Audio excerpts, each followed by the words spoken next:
네, 안녕하세요. 굿드라이버입니다. 이제 본격적인 차선 변경 연습을 해보겠습니다. 이제 차선 변경을 하기 위해서는 우선 첫 번째, 내가 변경하고자 하는 차선에 있는 뒷 차량보다 속도가 빨라야 돼요. 그리고 이제 앞에 있는 차와의 안전거리를 확보한 상태에서 들어갈 수가 있는데, 보통 어떤 분들은 운전을 할 때 깜빡이를 켜고 바로 이렇게 방향 지시를 켜고 바로 이렇게 차선 변경을 하라고 하는데, 실제로는 그렇게 하면 안 됩니다. 초보 운전자분들에게는 깜빡이를 우선 켜놓고 사이드 미러를 확인을 하셔야 돼요. 뒷차량에게. 그리고 왜 미리 이제 방향 지시등을 켜야 하냐면은 뒷차량에게 내가 차선을 변경한다라는 사실을 미리 알리는 거예요. 그리고 다시 사이드 미러를 확인을 하고 차선을 변경을 해야 합니다. 그래서 오래 운전하신 분들은 이게 상황 판단이 빠르기 때문에 바로 진행을 하셔도 되지만, 이제 초보 운전자분들은 이런 확인하는 부분들이 조금 느리다 보니까 항상 방향 지시 등을 먼저 켜주고 뒷차에게 내가 차선 변경을 한다는 사실을 알린 다음에, 그리고 뒷차보다 속도가 빨라야 돼요.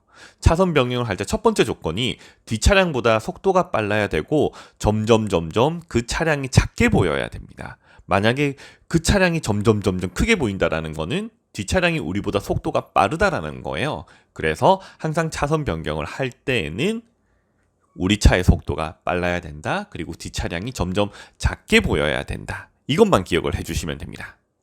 그리고 주행을 하고 차선 변경을 할 때 항상 시선은 정면을 보셔야 돼요. 정면이 80%고 사이드 미러는 20% 정도밖에 보지 않습니다. 이제 초보 운전자분들은 보통 사이드 미러를 80%를 봐요. 하지만 정면을 보지 않으면 앞에서 어떤 상황이 벌어지고 있는지 운전자가 모르게 되는 거잖아요. 그래서 차선 변경을 할 때 중요한 거는 시선이 항상 정면이 몇 프로다? 80%다. 그리고 사이드 미러는 20%예요. 이거는 정말 기억해 주셔야 되고 꼭 지키셔야 되는 겁니다. 자, 우리는 이제 차선 변경을 한번 해보도록 할게요. 자, 앞차와의 안전거리를 유지를 하고 오른쪽 사이드 미러를 보고 들어가겠습니다. 자, 언제 차선 변경을 해야 되느냐? 우리가 이제 옆에 있는 차가 지나갔잖아요. 방금. 지나간 차량 뒷 범퍼가 보일 때 차선 변경을 하셔야 돼요. 지나가지도 않았는데 차선 변경을 하게 되면은 추돌 사고가 일어날 수가 있습니다. 그래서 항상 우리가 변경하고자 하는 차선에 있는 뒷차량이 이제 그 차량을 우리가 보내줄 거잖아요, 앞으로. 그러면은 항상 그 차가 지나가고 난 다음에 뒷 범퍼가 보일 때 우리는 차선 변경을 하셔야 되고, 앞차와의 안전거리를 항상 유지를 해 주셔야 돼요. 그래서 차선 변경하다가 이제 앞을 봤는데 이제 앞차가 밟는 경우가 많거든요. 이때 정말 조심해야 됩니다. 자, 안전거리 유지하면서 정면을 80%, 사이드 미러를 20% 이렇게 보면서 저희는 주행 연습을 할게요. 자, 지금 이제 저희는 문현 교차로를 지나고 있는데 이곳 역시 차가 많은 곳입니다. 자, 저는 좌측 깜빡이를 앞차 지나갔죠? 좌측 깜빡이를 넣고 자, 오른쪽에 있는 차도 지금 같이 차선 변경을 하려고 했어요. 근데 차선 변경은 항상 한 번에 몇 차선씩? 한 차선씩만 가능해요.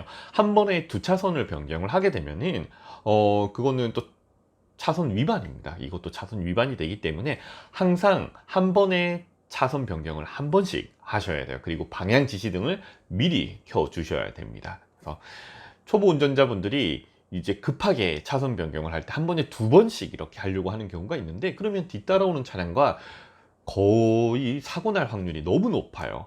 그래서 꼭 기억을 해주세요. 차선 변경은 한 번에 한 차선씩. 자, 우리는 계속 주행을 하면서 이제 사이드 미러를 보고 중앙 룸밀러도 함께 체크를 할게요. 왜냐면 내 뒤따라오는 차량이 갑자기 나를 추월을 하려고 이렇게 오른쪽이나 왼쪽으로 빠져오는 경우도 있거든요. 그래서 정면 80% 보고 사이드 미러 봐야 되고, 그리고 중앙 룸밀러도 함께 봐주시는 게 좋아요. 그래서 초보 운전자분들이 사실 앞만 보기도 바쁜데 이렇게 시내 구간을 들어왔을 때 여러 가지를 확인을 해야 되다 보니까 힘들어 하시는데 괜찮습니다. 반복 연습을 하면 됩니다. 자, 우리는 이제 차선 변경을 해보겠습니다. 다시 한번. 자, 이제 차선 변경을 하려고 했는데 지금 이제 앞에 신호가 바뀌었잖아요. 그래서 하지 못했어요. 이제 만약에 우리가 지금 이 상황에서 차선 변경을 했으면은 끼어들기가 됩니다. 그럼 뒷차는 급정거를 할 수밖에 없는 상황이었을 거예요. 그래서 차선 변경을 하지 않았습니다. 자, 이제 앞에 차가 출발하고, 자, 오른쪽에 있는 소렌토를 한번 지나서 어때요? 일정하게 유지가 되고 앞차와의 간격도 어때요? 유지가 되고 있죠. 그러면은 자, 점선 구간에 왔을 때 차선 변경이 가능해요. 이게 사실은 시내에서 하는 차선 변경이에요.